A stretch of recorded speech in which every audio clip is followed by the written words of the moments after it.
One of the most exciting stories of this young season so far has been the strength of young cores around the league. I can't remember a year in recent memory where there were this many extremely young cores in just last year, like the midst of a real rebuild, that suddenly are not just competitive, are legitimately really good. And I think the Thunder are clearly the best example of that. They were already further along last year than most of the other teams that we're talking about. They were very competitive, but this is a team that is playing at an elite level right now. When was the last time you feel like there was a rebuild this successful? Like, what sort of rarefied air are the Thunder in with what they're doing right now on this timeline? I don't really know. The closest, like in terms of recent rebuilds that were really rapid, the first one that came to mind for me was the mid 2010s Boston Celtics. Where they get rid of all those draft picks, kind of mirrored in the way the Thunder did it too by trading away some of their older players for draft capital and getting a star in return. But I mean, the Celtics, it was really quick. From 2014, they're 25 and 27. 27 in 2018 and 2020, they're in the Eastern Conference Finals. 2022, they're in the NBA Finals.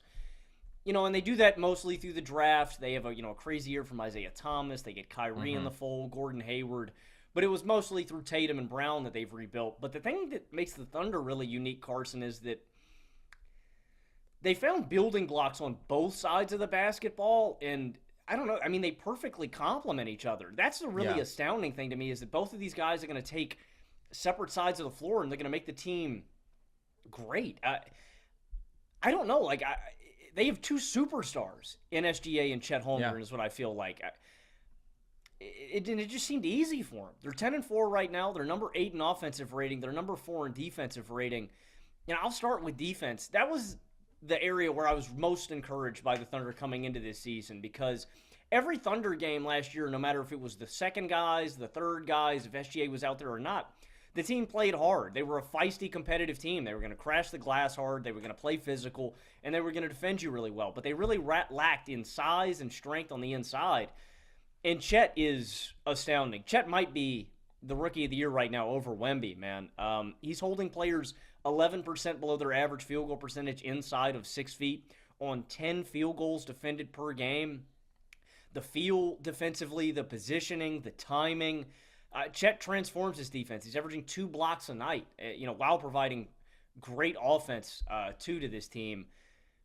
I mean, he's transformed them there. He makes them great there. And then on the other end of the floor, SGA can go get buckets and set up all his guys. 36 and 6, 2.5 steals a night.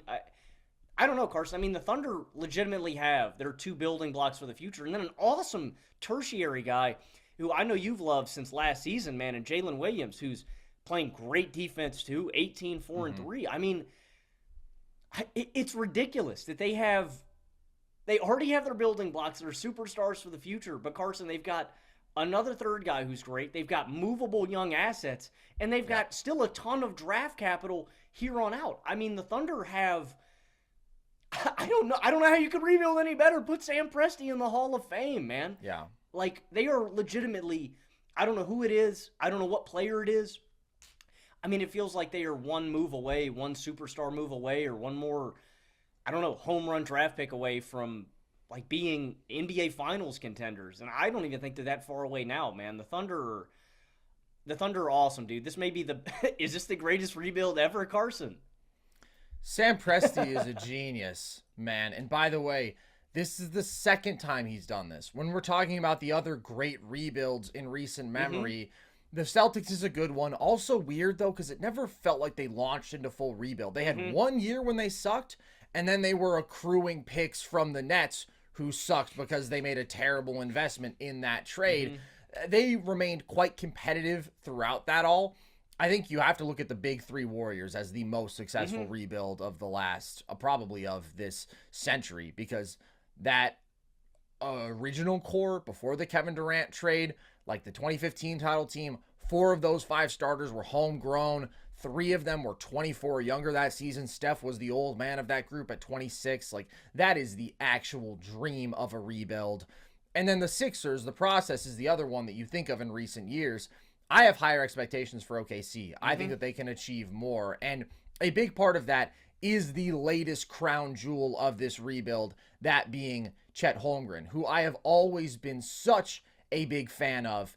And Chet is a special rookie, man. He is not putting together your average rookie of the year campaign right now. The high level winning impact that you are seeing from him is something you see maybe every handful of years. He is defending the most field goals per game at the rim and holding opposing players 11% below their average field goal percentage while anchoring a top 5 defense in the NBA. Already one of the league's elite rim protectors, as we knew that he could be. He was a generational shot blocking talent and overall defensive prospect in college. While he is the most efficient 15-point per game scorer in the NBA with a 70% true shooting clip. He is an elite shooter who can do that in a number of ways, as a pick and popper, as a trailer in transition, as a spot up guy. He's a big athletic target around the rim, and he is an elite touch shot maker. He's shooting 54% in the paint outside the restricted area. That is a ridiculous number. So this is a guy who is lethal scoring on every level. And then the perimeter skill that you see from him, the ball handling and the playmaking for a 7-footer. He has run 16 pick and rolls this year, and they've scored with 73rd percentile efficiency out of those actions. He is so comfortable handling the ball and is a legitimately good passer and can see so much at his size that he is creating good offense for his teammates. But overwhelmingly, he's this elite play finisher and this elite defensive anchor. And that is the exact vision that I had for Chet when I called him the best prospect I had ever been able to evaluate. And I said that he was the best prospect since Anthony Davis, surpassed shortly after by Victor Wembanyama. But I was so high on Chet because he had every skill set that you want from a modern big, outside of Nikola Jokic's passing, right? Certain things that you couldn't project on anybody, but everything that you value, the ability to protect the rim at a high level, to also defend on the perimeter, to knock down shots from the perimeter in a big time way, to finish around the rim, to play make. He had the level of versatility and the level of dominance in the most important categories that every single team drools over. So regardless of if he's ever going to be a 25-point per game guy, I didn't expect him to be. The efficiency and the two-way dominance is going to make him one of the most impactful winning players in the NBA today, and we are already seeing that. Like, the Rookie of the Year race right now, to me, is not close. Wemby has a higher ceiling. Wemby is going to be able potentially to do some things on the basketball court that we have never seen from a guy of his size. But he is in a role right now where he's being asked to do too much, and the shot quality that he's getting is just too low when he's struggling with efficiency and turnovers and all of these things, while Chet is already playing as one of the most effective bigs in basketball in the NBA today when it comes to winning impact, and I'll take that every single time. When the raw production is also similar, but I have felt like these are two generational big men, and they have lived up to the hype.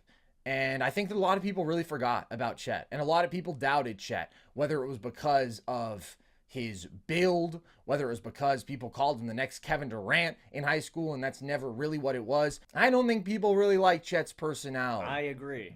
But he is a bona fide star talent in this league. Every bit as promising as SGA. And you're right, dude. I mean, they have superstar talents on both sides of the ball. That is so rare. And to have guys who are this bought into winning at this age, who contribute to winning at this level, to be second in net rating, to be a damn good team on both sides of the ball, it's so rare. They're also the most efficient three-point shooting team in the league right now, which I did not expect, given Dort's inconsistency there, given the fact that Giddey is just bad, but Lou has been flaming hot. Adding a shooting 5 the caliber of Chet, that has really raised the shooting ceiling of this team. And then, as we know, multiple great ball handlers, multiple elite athletes. Jalen is the perfect third star. Kason, another big hit in the draft, dude. Like, they're just doing everything perfectly. And this team is absolutely good enough right now to make a Western Conference Finals run. Absolutely. That's what I was waiting on. That was what I was waiting on. What are they missing? They have an elite defensive foundation. They have a top 10 player on the planet, probably in SGA, a guy who's going to give you elite offensive production night in and night out. And then they have dudes who can create alongside him, but also play off of him as good cutters and good shooters off ball. They have good depth, really high-level role players. They're well coached. They compete their asses off. They don't beat themselves. Just really exceptional stuff for a team this young. But yeah, man, they are juiced with talent and they are ready to make the most of it right now, but they're only going to get better. And they are going to reach a point, Logan, where you have no choice but to turn all of those assets they've accumulated into more win now talent. Like, they have 3 first-round picks this year's draft. None of them are their own, by the way, and they're basically keeping that pace for the next half decade. So there's going to come a point where they just decide, you know what, I think we're ready to win the title this year. Yep. And I think Giddey is another guy you can throw in there as a real asset. I know that people are super enamored with his passing and his TikToks. I just think that archetype of a guy who's not a good athlete, who's a brutal shooter, I mean, a crazy inefficient scorer, bro. He's at 48% true shooting this year. And the Thunder have been way worse with him on the floor every year of his career when you look at the on-off numbers, who then also can't defend. Like, just give me a big athletic wing. Maybe they don't have a standout trait like Giddey's passing, but you can only do so much with that passing when you're not a high-level threat to score really in any way. And that's just my big concern with him. And how does he fit on a team that already has multiple high-level ball handlers? Like, they make it work because they're just that good. But I think that somebody else eating up those minutes who is maybe equally talented, but just in a more fitting role could make this team even better. And they're going to add a star talent down the line. I just don't see how they can miss out when they have this lump of assets. So if I were to just say, hey, let me sign on for any GM job in the league, there's no question it would be the Thunder. My only concern would be screwing up what Sam Presti has already built because he is the best GM of this century. Dude, you brought up both aspects that I was going to go into after the initial spiel. One, do we have any different expectations for them this season? Because I know we were both really high on the Thunder. The second one, what do you do with Giddey and Dort? Because I feel like those are the two really movable pieces here that you could get tangible assets back for. And I think you already have guys on the bench that could step up into higher volume roles. Like, I would trust Kayson to start tomorrow with SGA. You know what I mean? Like, I love Kayson. I hope at some point this season I can do a breakdown on him because I think he's such a great winning player. He does all the little things, man. Defense, moving off ball. He's a good pick and roll ball handler. He's a great shooter off ball. I think him and SGA would complement each other so well in terms of how they both can play on ball and off ball. And then, I don't know if you want to start this guy, but I think in a 6-man role alongside Kayson or SGA with more minutes, like Isaiah Joe, I feel like with how much of a flamethrower he's been from behind the arc, like just put that kid out there and let him go get buckets, man. Shout out Peyton T. Gallagher, friend of the show, early on the Isaiah Joe train. I don't know. The Thunder are in a really good spot, man. I don't know what the timeline looks like. Like you said, I don't know when the time is to pull the trigger on the Giddey-Dort trade. I don't know if it's this year. I don't know if it's next year. But I feel like that's an inevitability. But those are still I guess what I want to say is they're still two really valuable assets. I just don't know if OKC is the exact right spot for those two guys. I think they can be really valuable elsewhere. It's about finding those puzzle pieces that are going to fit well alongside SGA and Chet, but they're not far away, man. The Thunder feel like they're right on the cusp, dude, and it's only a matter of time.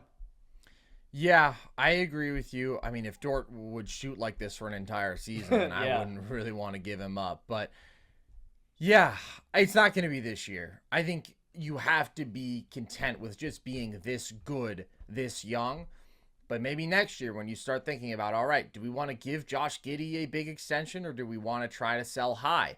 Frankly, I think opinion of him around the league is just going to continue to decline. Before this year might be the highest that the league ever is on Josh Giddey, but you'll still get somebody to buy in. I mean, he has a special trait, and he's still going to be viewed as a positive asset. So I think maybe it's next year.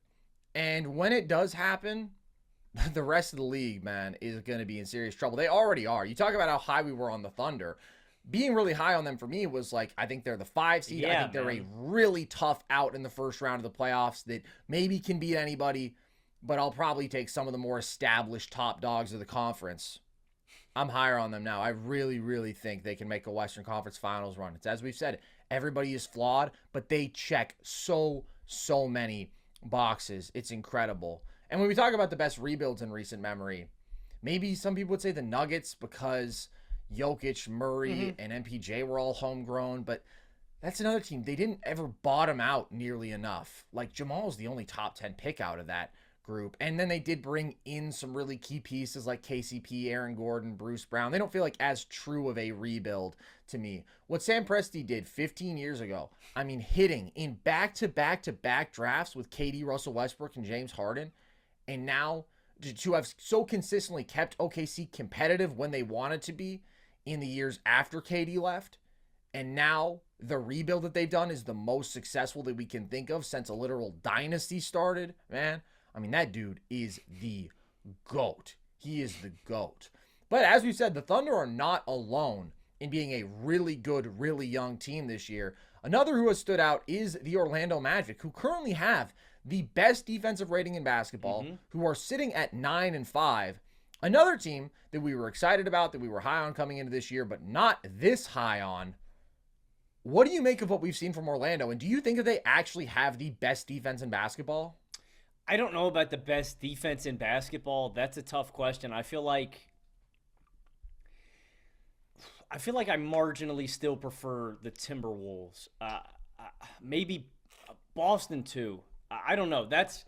I don't know if I can say best in the league, but Orlando's damn close, man. Like, the two things that I really like about Orlando. One, I think the culture of Orlando, a couple of things. Yep. I think that Jamal Mosley, I want to give him a ton of credit. If guys just buying in, playing engaged, and working hard, possession to possession, night to night, I want to give a big shout out to him. I also think it's a continuity thing. I think these guys love each other. Like, not to get into their locker room, but like, that's really nice of you to say. I hope they do. I really think the Magic guys, like, I don't know, man. They got a special thing. I think they really gel together. I think they've played together for a couple of years now. I think it's a really underrated thing in today's NBA. You know, we get caught up in star talent. We get caught up in just ability and raw skill, right? And I don't know if the Clippers guys love each other. I know the Orlando Magic guys love each other. They you know, like, they're brothers. They're gonna go fight for their brother, bro. They're gonna go fight for their boys. And they got a little more heart in them, man. Orlando plays with a lot of heart every night. A lot more heart. And so that's an aspect of it. But they've also got great size and length. Paolo, 6'10", 7'1" wingspan. Franz, 6'9", 7-foot wingspan. John Isaac, 6'10", with a 7'1" wingspan. And they've got dogs. Like, those are the wing guys. On the perimeter, you've got Suggs, who is... I did a video breakdown on Suggs when he was a rookie. I called him Orlando's savior. May not be their savior, but he's an important cog in the machine. Suggs is a dog. That was my favorite quality of him out of Gonzaga, is just how hard he played. And when he's out there on the floor, he's just got a motor, man. 6'4", 205 pounds, 6'6" wingspan, great tools. Fultz, 6'4", 6'9" wingspan. And then Anthony Black, they've been giving him some burn too, we like. Great defender, 6'7", 6'10" wingspan. So they're dogs. They've got size. And we've seen it. Like you said, number one in defensive rating, 106.4. They held the electric Pacers offense to 44 points and a half, which is honestly insane. Incredible. Versus the Raptors, they forced 24 turnovers. They scored 31 points off of them in that game. They do such a great job of that, too, turning defense into offense in transition. And the two things that I think are most remarkable about this run is, one, the return that we have seen from John Isaac. They're 11.3 points per 100 possessions better with him on the floor. Just such a great perimeter asset and help side rim protector to have. He was a guy that we didn't, even anticipate playing well this season, or playing, just because he's been hurt. We don't know what to expect with him coming back on the floor. But it's also because Wendell Carter Jr. has played in 5 games. Now, I wasn't ever the biggest Wendell Carter Jr. guy when it comes to, being a straight-up rim protector. There are things that Wendell does that I like. Floor spacing, catch and shoot. He's a solid big man. Wendell Carter's a really solid big man, but he's not a great vertical athlete, right? He's only 6'9". He does have a 7'3" wingspan. Carter's only played in 5 games, so I figured when he went down and went out, they'd be in trouble. Goga Bitadze stepped in here and been really good, too. 24 minutes a game, 2+ blocks a night in the stretch that Wendell Carter's been out since he injured his hand versus the Jazz. He's holding players 12% below their field goal percentage inside 6 feet. Among qualified players, guys that have played enough games and defended enough shots at the rim per game, that's the 4th best mark in the league among qualified players. I mean, they've got size, they've got depth. all over. They've got heart. They play their asses off. Like, I don't really see a reason why. And again, without a starter that's been out there, they've been dominating. I don't really, all this added up. I don't know how Orlando doesn't keep this up throughout the season, man. I think it has, a lot to do with that culture and identity of Orlando. And this is a team that, I'll tell you, man, 2 years ago, I watched every freaking Orlando Magic basketball game, man. This was not how the Magic played. It was a lot different, and it's really coming together, man. I fully buy into the Magic's defensive identity, man. I believe in it. I think it's real, and I think they can keep this up throughout the whole season. Yeah, what they are doing is remarkable, and whether or not they are literally the best defense in basketball long term, they are absolutely in that top tier. And I don't think there is a team in the league that is this strong defensively at every position. Maybe the Timberwolves have the better defense because of their dominant dual rim protection setup, their interior defense, and then they have two really good point of attack guys with Jaden McDaniels and Ant Edwards. But Mike Conley's just okay. I mean, he's not like a guy that you're going to super attack, exploit. But I look at the totality of this group, and I don't see a guy who's average. Everybody is playing at such a high level defensively. Like, we'll see if Goga can keep this up, but he is protecting the hell out of the rim. He's got 9 blocks in the last 2 games, and then he's got really good hands. So he's a guy who can affect those interior passes and generate turnovers. But really, the backcourt, I think, is the most impressive. Suggs is an elite athlete. His motor does not stop. He is a ball pressure hound. He forces turnovers like crazy. He contests everything.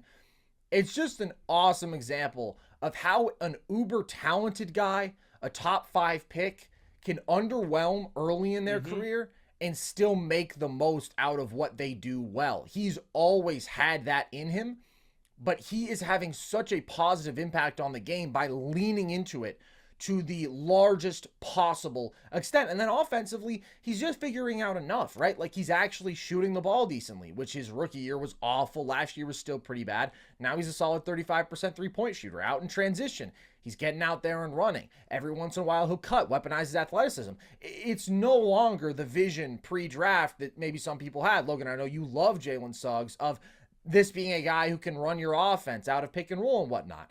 That's just not what you're going to get from him. But you're getting a real high-impact winning basketball player, and that is awesome considering where he was at as a rookie.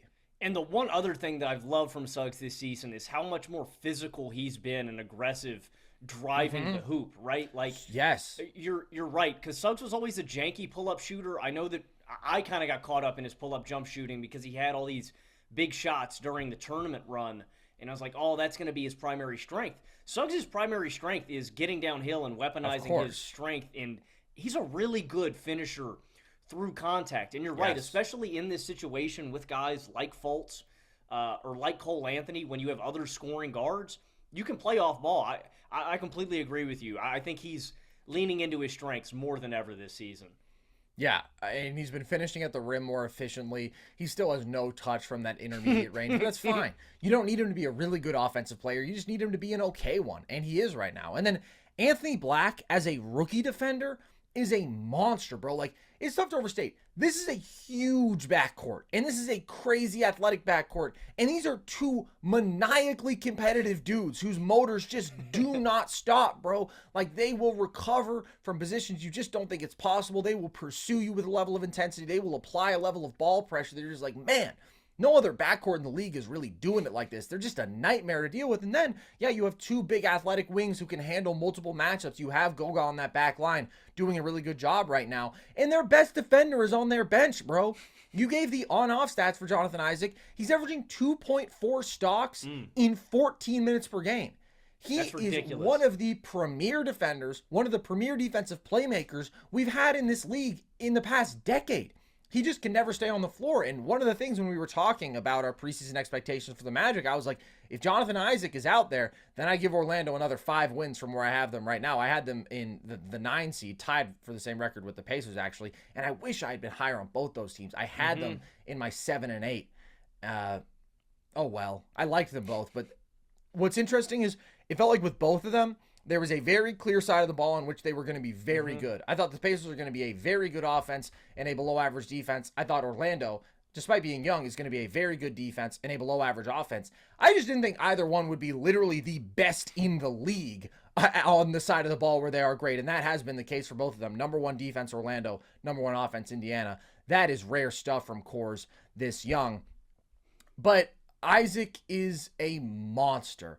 And the level of matchup versatility, what he can do with his length and size around the rim, and how good he is on the perimeter. I mean, there are just few defenders of this caliber. And if he gets tuned up to the point where he doesn't work as a starter here, but if he's playing 20 minutes a night instead of 14, if he's pushing 25, like if he's healthy enough to handle that, then good Lord, that's just another really high impact player that they have. So they're loaded defensively. But it's the same fundamental concern that I had coming into this year. They've been so good defensively that they've raised their ceiling, but I still think spacing is an issue here. Nobody is a seamless offensive creator. Like Franz and Paolo are these big wings who can attack the rim, who can score on multiple levels, who can play make, but it's not super easy when there's not good shooting around them.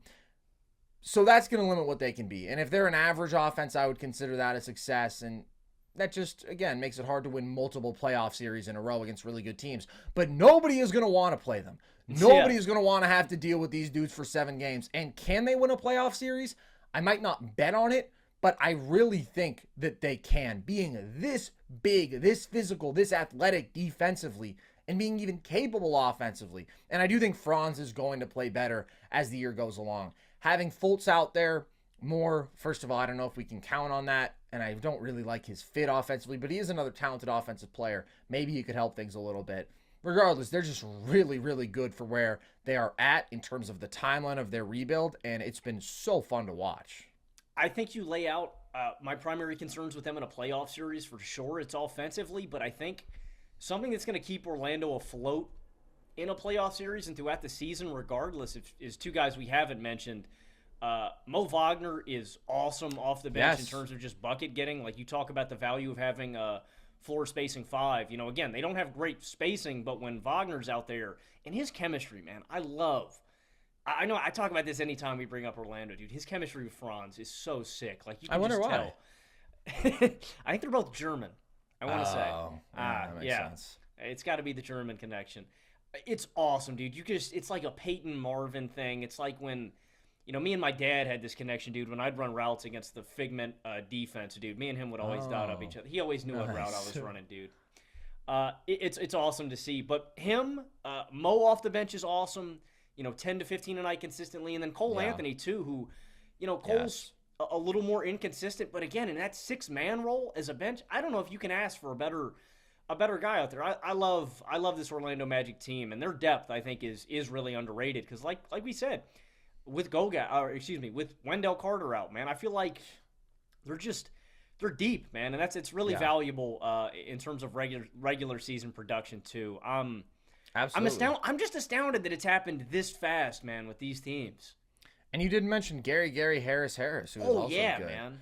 Yeah, they have really built something here, and we haven't seen much of Jet Howard. I don't think that we're really gonna. G-Leagued. Yeah, I did not like Jet as a prospect all that much. Joe Ingles, unfortunately, is having a real rough go at it in terms of scoring the basketball. But they don't need those dudes. Like, just with the guys we mentioned, they're 10 deep with quality basketball players. And I think that they're a team that, again, anybody is going to be uncomfortable to face in a playoff series, and there's no question they are going to be in the playoffs this year. For sure. And the same goes for the Indiana Pacers. Maybe not the discomfort part, because they make it pretty easy on you to score, but it is even harder to stop them than it is easy to score on them. And we just saw the Atlanta Hawks get that full experience. One of the highest scoring regular season games ever. Indiana picking up that 157-152 dub. I made a whole video breakdown on Tyrese Haliburton a week and a half ago, 2 weeks ago, and how great he has been. But how impressed are you by what Indiana is doing? How legit do you think this is? Welcome to basketball heaven, baby. Indiana. Yeah. The Hoosiers weren't doing it like this, bro. Let me tell you. The picket fence is nothing compared to a little Hallie Spain pick and roll. Dude, the Hoosiers would get ran, man. It wouldn't be close. This is what I envisioned from Haliburton when he came out of the draft, dude. I was so elated as a Sacramento Kings fan, that we had drafted Tyrese Haliburton. I thought he was the steal of the draft. This long kid, can shoot the ball from behind the arc. He's got great handle, great feel, and is a passing maestro. I was devastated when we traded him for Domantas Sabonis because I said it at the time when the trade happened. I just thought he had a higher ceiling as an offensive engine than De'Aaron Fox, and I still feel the same way. I think it's a mutually beneficial trade. I think it fit the Kings' window better. I think the Kings didn't want to give up on Fox. He was their guy, so I think it was mutually beneficial. If we were just looking at basketball fit and guys I'd like to build around, I would have taken Tyrese, but it's remarkable, man. His unselfishness, his vision, his feel, it's crazy, dude. I always thought he could be this as a playmaker, but I never really saw the scoring ceiling with Haliburton. I always thought he was just a little too janky as a pull-up jump shooter, the catapult creation. Yeah. It's a funny-looking jumper, man, but sure is. If it goes in, who really cares, man? Rick Barry was making underhanded free throws at a 90% clip. They all goofed on him and thought he was funny. He was getting buckets. That's what Hallie's doing. 56% on pull-ups, 51% on pull-up threes, 43% on step-backs. What? With that janky jumper, it works, man. And so that's the one remarkable thing from Haliburton is I just never anticipated 25 a night. Right now he's 25, 12, and 4 on 52, 46, 93 splits. The Pacers are number one in offensive rating, 122.6. They're number one in assists per game. They're 20.6 points per 100 possessions better with Haliburton on the floor, 15.8 better offensively. An offensive rating of 127.8 with Hallie. They're still pretty good, 112 without him. It's crazy, and all the pieces just fit together, man. That's the one thing that I really liked about Haliburton is it's not just that. It's like buying into a defensive culture.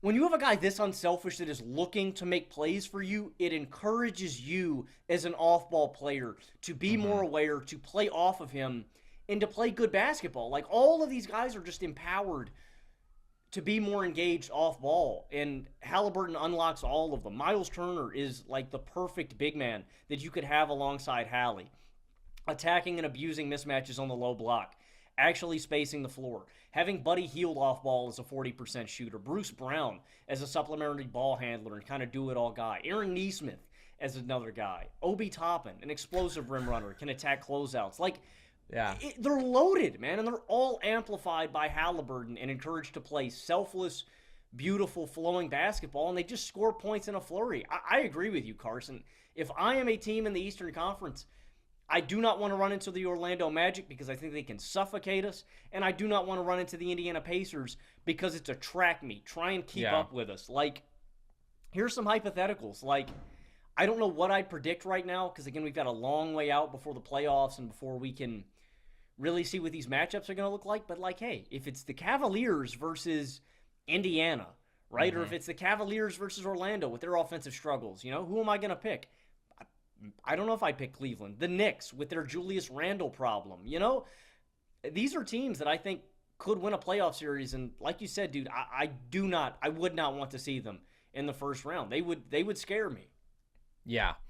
I have some regrets about a couple of Hallie takes that I've had throughout the years. First of all, there was so much I loved about him as a prospect, but I could not get over my concerns about him as a pull-up shooter and what that meant for his ceiling as an offensive creator. Like, he wasn't an efficient pull-up shooter in college. He was a great catch and shooter, always has that phenomenal touch.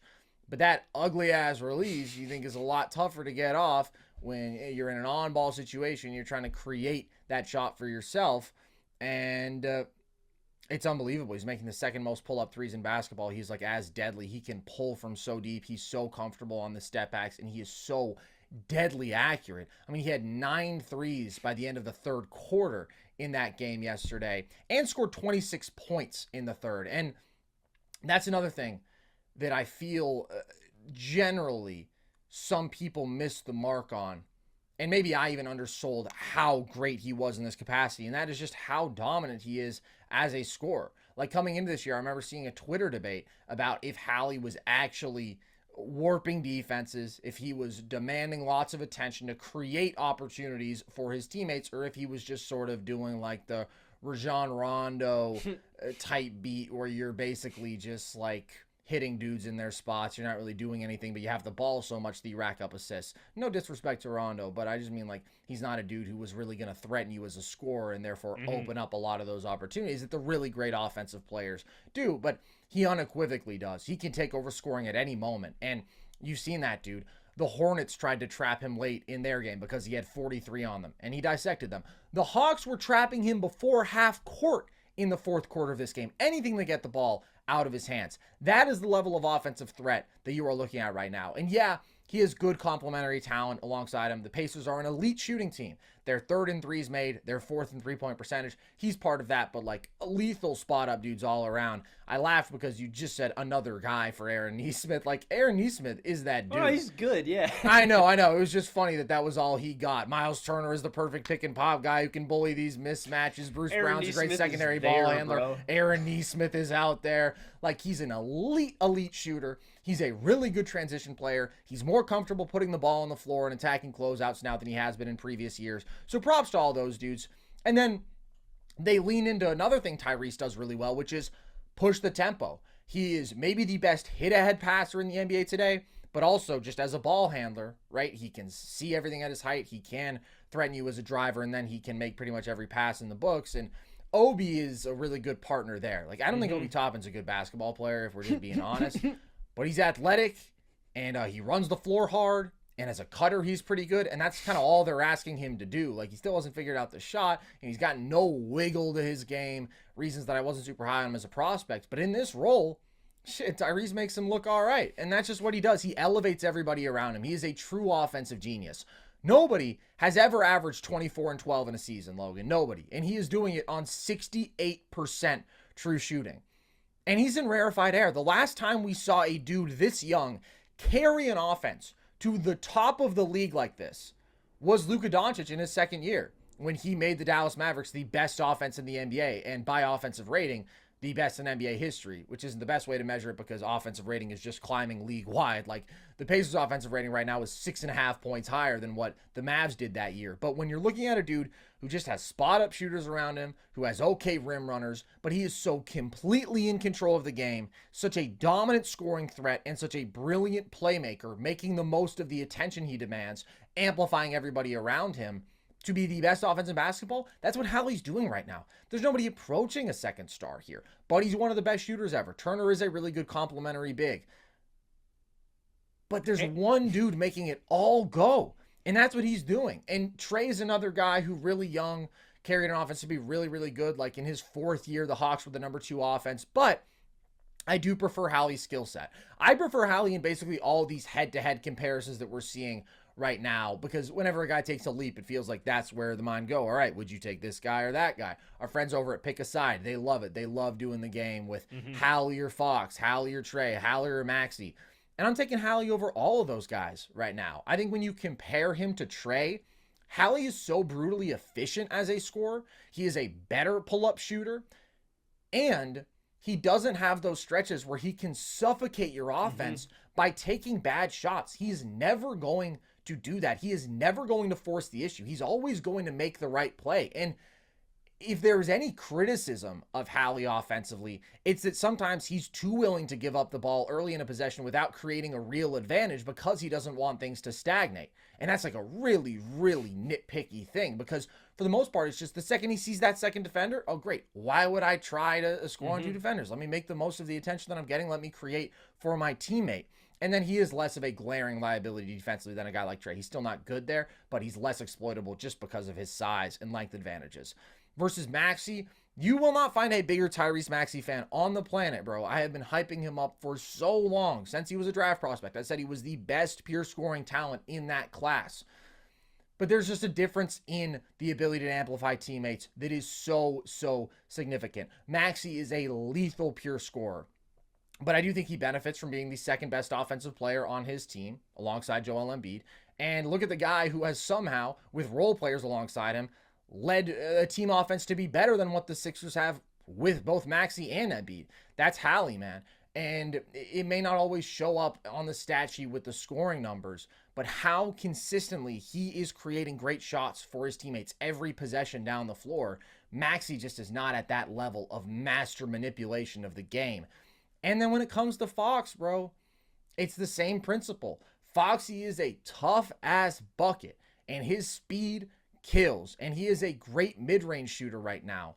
But the ability to, when you are getting trapped behind half court, rise up and fire a 40-foot bullet to Obi Toppin in the dunker spot. There's so few guys who can do that. And that is what Hallie does routinely. The awareness coming out of pick and roll to have your eyes glued onto the popper so that you move a defender outside of the action up to try to challenge the pick and pop look so then you can hit a perfect skip pass to a dude on the opposite wing. Creating opportunities just with your IQ and your vision for the game. That is so rare. That ability to dissect you no matter the coverage just because of how brilliant you are mentally. That is invaluable to me. And as awesome as Fox may be as a scorer, he can't do that. He can't match the efficiency that Hallie has because simultaneously you have to respect his playmaking so much. You're always screwed. He is one of the rare offensive players who is putting you in a constant trap.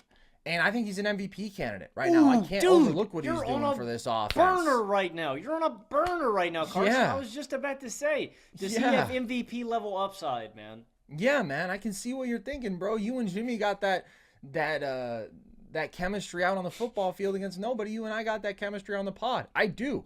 I think it would be really hard for him to win it because of the level that Embiid and Jokic are playing at right now.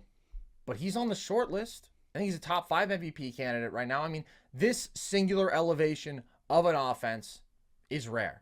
And it's incredible what he's doing right now.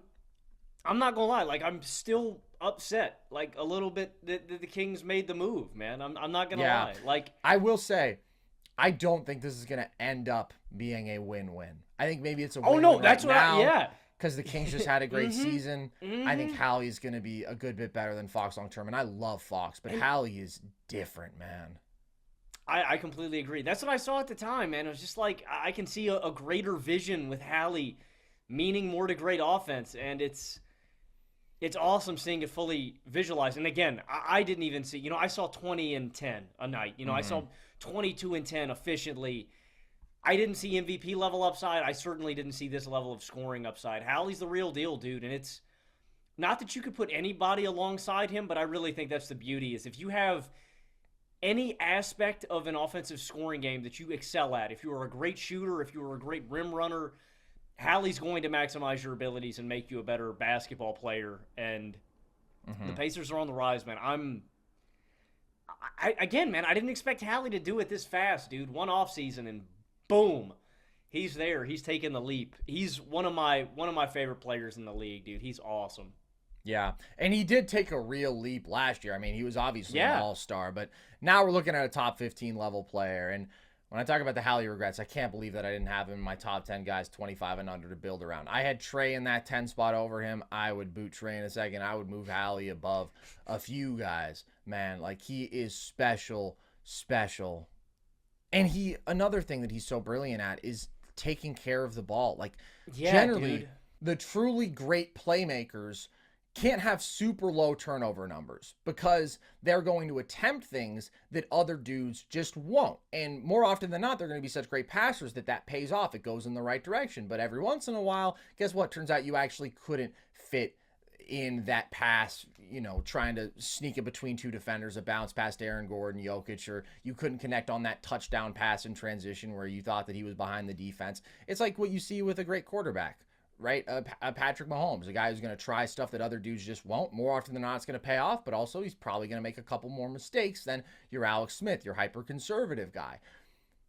And Hallie isn't Jokic level in terms of his audacity as a passer, but he still takes a lot of relatively high-risk, high-reward passes. He just doesn't do anything stupid. He's never reckless, and he's super accurate.